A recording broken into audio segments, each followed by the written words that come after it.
The forest was alive with the sounds of rustling leaves and distant bird calls as Bill, Daniel, and Chris moved cautiously through the trees. The golden retriever's ears twitched at every sound, his alert eyes scanning the shadows. Beside him, Bill's expression was tense, his mind racing with the events of the past few days. Daniel, the man in the black hat, walked a few steps ahead, his sharp gaze sweeping the area for any sign of danger. Chris suddenly stopped, his body rigid, his nose lifted to the air. He had caught a familiar scent. Chloe, the striking white Samoyed who had become an unexpected but undeniable presence in his life. Bill noticed a change in Chris's demeanor immediately. "What is it, boy?" he asked softly, kneeling beside the dog. Chris let out a soft whine, his tail wagging faintly as if torn between excitement and concern. Before Bill could say more, a low growl rumbled in Chris's chest. From the shadows emerged Detective Harris, his hand resting lightly on Chloe's leash. The female Samoyed trotted forward, her calm demeanor a stark contrast to Chris's growing agitation. Chloe paused a few feet away, tilting her head slightly as she regarded Chris. For a moment, the two dogs locked eyes, an unspoken connection passing between them. Detective Harris stepped forward, his voice steady but urgent. "We don't have much time," he said. "They're closing in." Bill stood, his jaw tightening. "Who are they, exactly?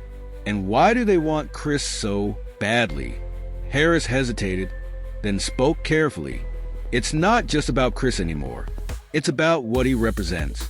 And until we figure that out, none of you are safe." Later that day, the group gathered in a secluded clearing to discuss their next move. Marie sat quietly on the edge of the group, her blonde hair catching the faint sunlight filtering through the trees.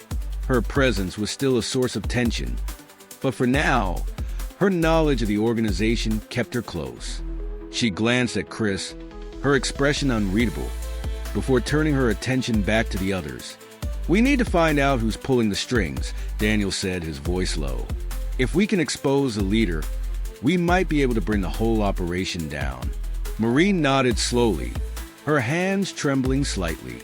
"I've been thinking about that," she admitted.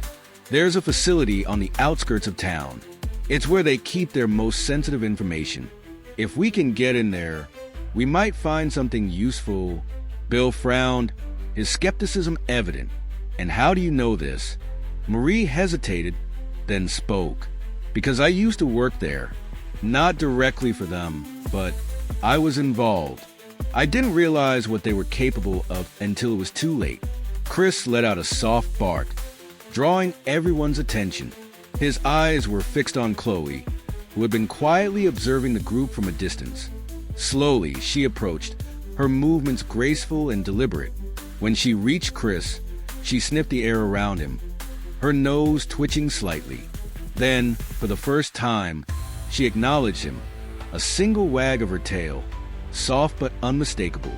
Bill watched the exchange with a mixture of curiosity and concern. "What's going on with those two?" he murmured to Harris. Harris shrugged, though there was a hint of amusement in his voice. "Looks like someone's got a crush," he said dryly. "Don't worry, he's not the first." As night fell, the group prepared to move again. Their destination was a facility Marie had mentioned, a place shrouded in secrecy and surrounded by rumors. But as they approached, it became clear that they weren't alone. Shadows moved in the darkness, and the sound of footsteps echoed through the trees. "They're here," Daniel whispered, his hand tightening around a makeshift weapon. Chris growled low in his throat, his body tense and ready. Chloe mirrored his stance, her fur bristling slightly as she scanned the area. The air was thick with tension, every sound amplified in the silence. Suddenly, a group of men emerged from the shadows, their faces obscured by masks. One of them stepped forward, his voice cold and menacing. "Give us the dog," he demanded, pointing at Chris. "And no one gets hurt."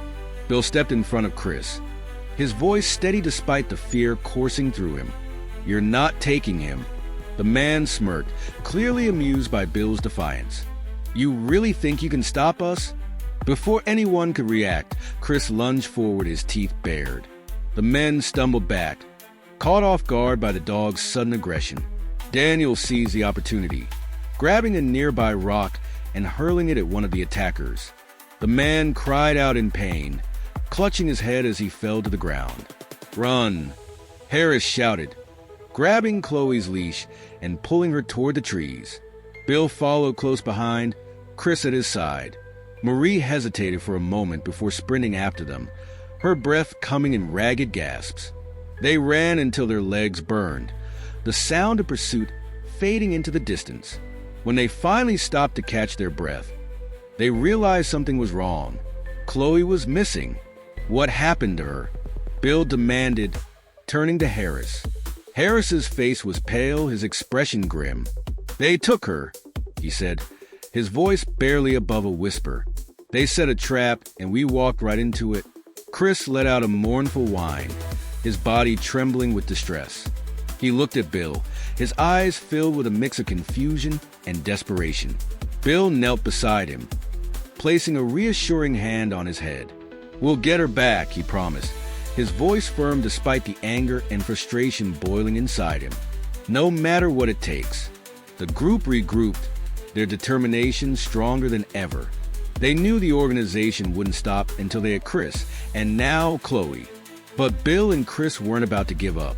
With Chloe's unique ability to detect lies and Chris's unwavering loyalty, they had an advantage they hadn't fully tapped into yet. As they planned their next move, Chris's thoughts were consumed by Chloe. He couldn't explain it, but he felt a deep connection to her, one that went beyond instinct or admiration. And now that she was gone, he was filled with a sense of purpose he had never felt before. Bill watched Chris closely, his heart swelling with pride and determination. Whatever it took, they would find Chloe, and they would bring the organization down once and for all. To be continued.